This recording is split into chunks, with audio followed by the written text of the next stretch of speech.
Doctor Ravi बगना। आज मैं students को मेजरमेंट ऑफ नेशनल इनकम कराने जा रहा हूँ और मेजरमेंट ऑफ नेशनल इनकम में आज मैं आपको पार्ट 2 कराने जा रहा हूँ। पार्ट 1 में नेशनल इनकम मेथड का मैं पहले ही करा चुका हूँ। आप मेरा video you please must see my video measurement of national income through income method का पहला वीडियो मुझे देखिए। पार्ट 2 वीडियो मैं कराने जा रहा हूँ जिसमें मैं डिटेल से आपको इनकम मेथड समझाने जा रहा हूँ कि उसके फॉर्मूला कैसे हम उसको फॉर्मूले को डिफाइन करते हैं। तो 2 पार्ट में मैंने बनाया वीडियो, पार्ट फर्स्ट और पार्ट सेकंड। मैंने दोनों वीडियो देखेंगे तब आपको इनकम मेथड बहुत ही अच्छी तरीके से आपको समझ आएगा। You can write very proper in the board examination. ठीक है, तो लिखिए now I am explaining the formula measurement of national income through income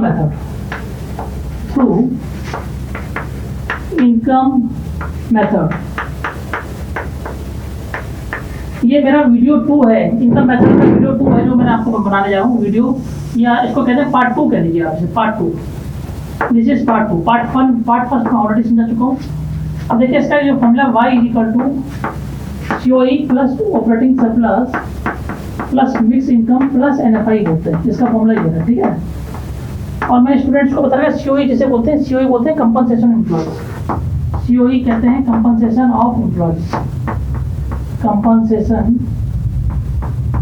of employees.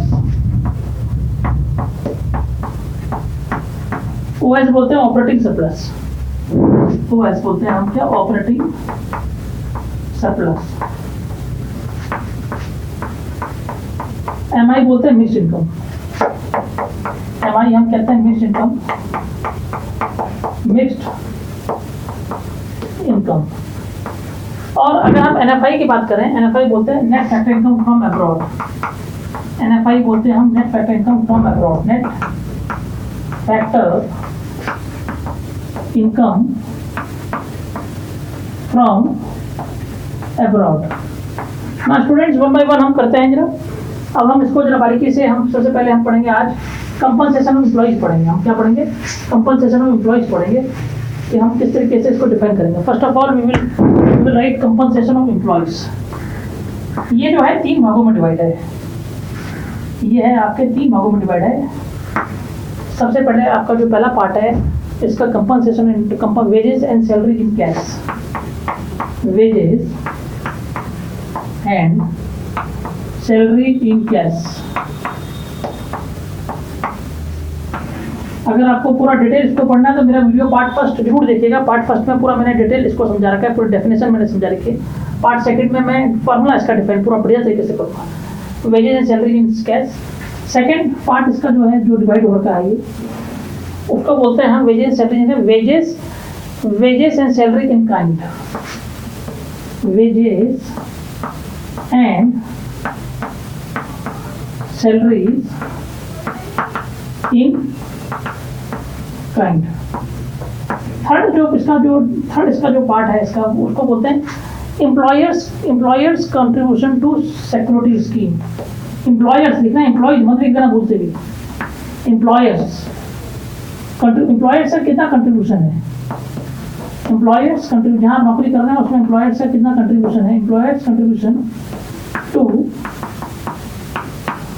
Social security scheme, employers contribution to social security scheme, employers contribution to social security scheme. अब आइए wages and salaries. जो हम wages and salaries की बात करेंगे तो wages and salary in cash की बात करेंगे तो इसमें आ जाएगा, इसका पहला पार्ट आ जाएगा, इसमें आ जाएगा नंबर 1 बोनस। नंबर 1 क्या आ जाएगा, बोनस आ जाएगा। नंबर 2 कमीशंस,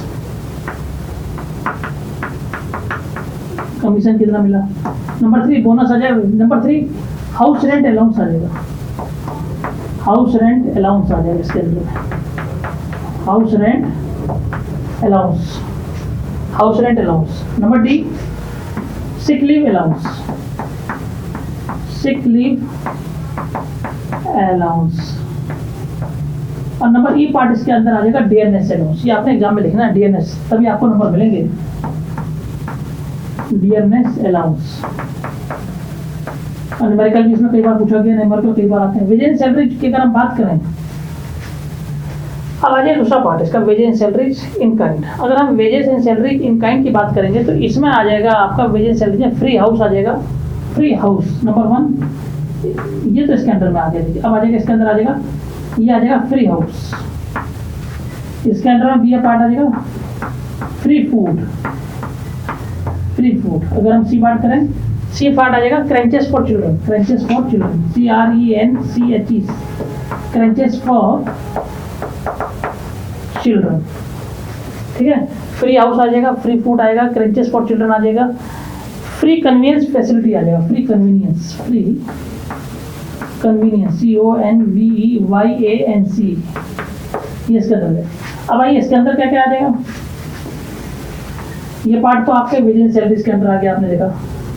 ठीक है, wages and salaries in cash 1 2 3 4 5 भागों में आप इसे लिख सकते हैं। Wages and salaries in kind 1 2 3 4 आप एग्जांपल दे सकते हैं। Employees contribution to social security scheme में क्या आएगा, तो देखिए एम्प्लॉइज कंट्रीब्यूशन सोशल सिक्योरिटी सबसे पहले आएगा, इसमें प्रोविडेंट फंड आएगा। प्रोविडेंट फंड, प्रोविडेंट फंड आ गया। फिर दूसरा पार्ट आ गया इसमें ग्रेटिट्यूड, GRATITUTE, ग्रेटिट्यूड आ गया। प्रोविडेंट फंड आ गया, ग्रेटिट्यूड आ गया, पेंशन आ गया, पेंशन। तीसरा पार्ट आ गया इसमें पेंशन, एक्सेट्रा भी दे सकते हैं आप इसमें, और भी चीज़ें आ सकती हैं, ऐसा नहीं कि यही है एक्सेट्रा भी, बट ये मेन है। एक्सेट्रा भी आप इसमें दे सकते हैं, ये मेन है। तो देखिए कंपनसेशन ऑफ एम्प्लॉइज में आएगा wage and salary in cash, इसमें आएगा bonus, commission, house rent allowance, sick leave allowance, dearness allowance. और दूसरा आएगा wage and salary in kind, free house, free food, canteen, free convenience, और employees contribution to social security scheme, provident funds, gratitude and pension. ये इसके under में आएगा compensation employ. अब आइए ऑपरेटिंग सरप्लस। तो याद रखिए न्यूमेरिकल में कभी कभी कंपनसेशन एम्प्लॉयज दिया जाता है। अगर मान लो ये 100 दे दिया और ये भी दे दिया तो ये इंक्लूड नहीं होगा। और अगर COE नहीं दिया गिवन, तो फिर ये गिवन होगा एग्जाम में, ये गिवन होगा एग्जाम में, ये गिवन होगा न्यूमेरिकल में। तो आपको ये सब ऐड करना पड़ेगा अगर कंपनसेशन एम्प्लॉयज नहीं। और कंपनसेशन एम्प्लॉयज है तो ये सारी चीज़ें नहीं आएंगी, तीनों पार्ट आएंगे, एक ही चीज़ आएगा। जब हम न्यूमेरिकल करेंगे, मैं आपको न्यूमेरिकल करके दिखाऊंगा, 4-5 न्यूमेरिकल में आपको इसमें मैं कराऊंगा, then you understand it what is how we can do it. Now come to the point operating surplus.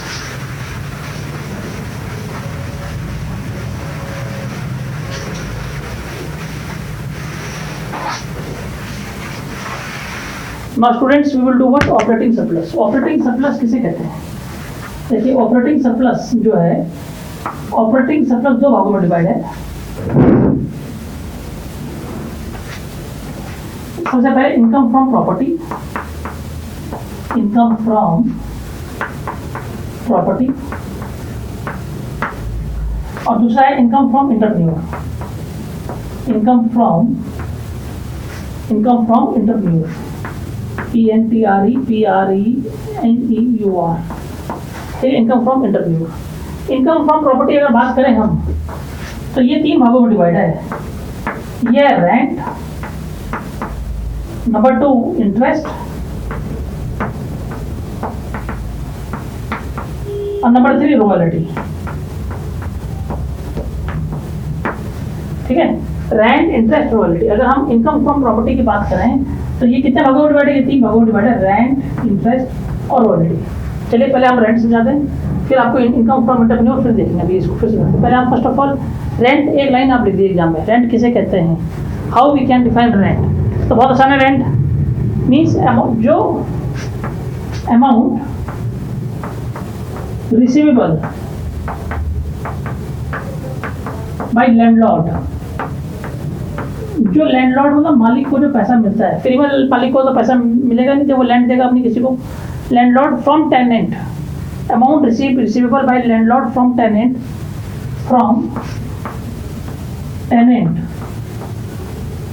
for use of their land and buildings, for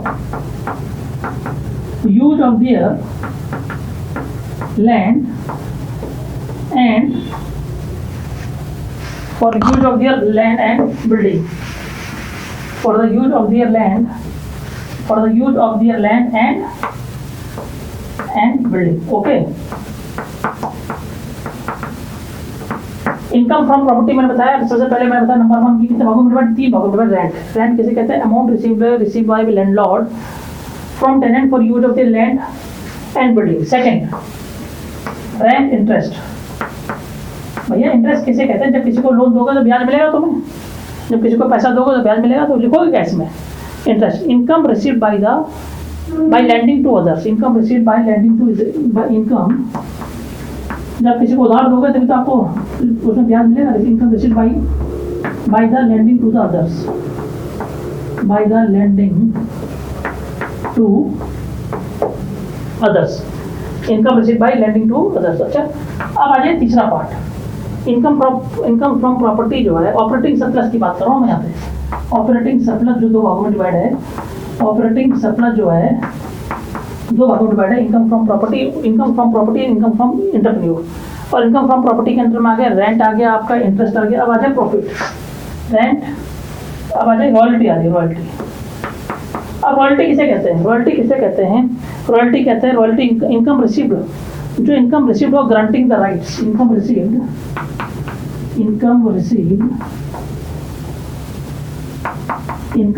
for granting the rights, for granting the rights, जब हम किसी को right देते हैं, for granting the rights, किसको right देंगे? For granting the rights of mining to others, of mining to others, जब हम किसी को क्या देंगे? माइनिंग टू अदर्स देंगे। Royalty means income received for granting the rights of mining to others, others को हम देंगे। और हम कहेंगे and royalty earn from, and royalty, इसको थोड़ा ऊपर लिख देता हूँ मैं, and royalty earn from, and royalty earn from copyright and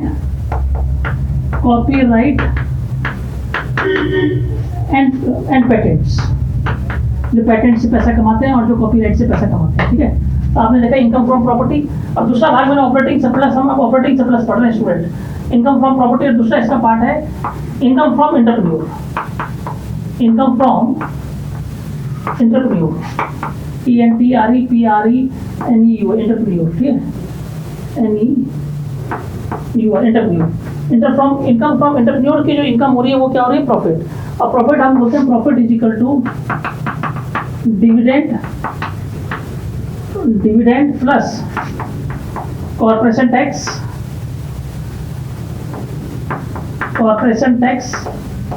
plus undistributed profit. Okay, तो आपने देख लिया ऑपरेटिंग सरप्लस दो भागों में divide, income from property and income from entrepreneur है। और इनकम फ्रॉम एंटरप्रेन्योर का formula profit is equal to dividend plus corporation tax plus undistributed profit. Dividend किसे कहते हैं? Dividend means the profit which is divided among the share holders in known as dividend. Corporation tax किसे कहते हैं? Corporation, जब भी हम corporation tax की बात करें, it is the tax imposed on the profit earn by the company. It is the tax imposed on the profit earn by the company, जो कंपनी में जो कंपनी को जो प्रॉफिट हो रहा है, जो उससे टैक्स आ रहा है, उसे कॉर्पोरेशन टैक्स बोलते हैं। और अनडिस्ट्रीब्यूटेड प्रॉफिट किसे बोलते हैं? कि हम कभी कभी प्रॉफिट को हम क्या डिस्ट्रीब्यूट नहीं करते हैं, उसको कंपनी अपने पास रखती है फॉर फर्दर प्रोडक्शन। ठीक है, ये मैंने करवा दिया। अब आता है मिक्स्ड इनकम। तो जब हम मिक्स्ड इनकम की बात करते हैं स्टूडेंट्स, तो मिक्स्ड इनकम में आपकी लेबर इनकम और लैंड इनकम दोनों आती है। इसमें कौन कौन सी? Labour income plus capital income दोनों आती है। It include both labour income plus capital income for further production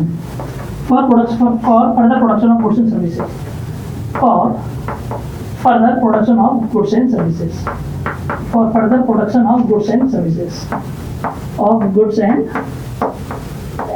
इसमें कौन कौन सी इनकम आती है? Income and capital income. तो इसलिए मैंने आपको मैंने समझा दिया बड़ी तरीके से। कंपनसेशन एम्प्लॉइज जो होता है operating surplus plus mixed income plus NFI। ठीक है, इस फॉर्मूले को याद रखिएगा। Thanks doctor बाबूला।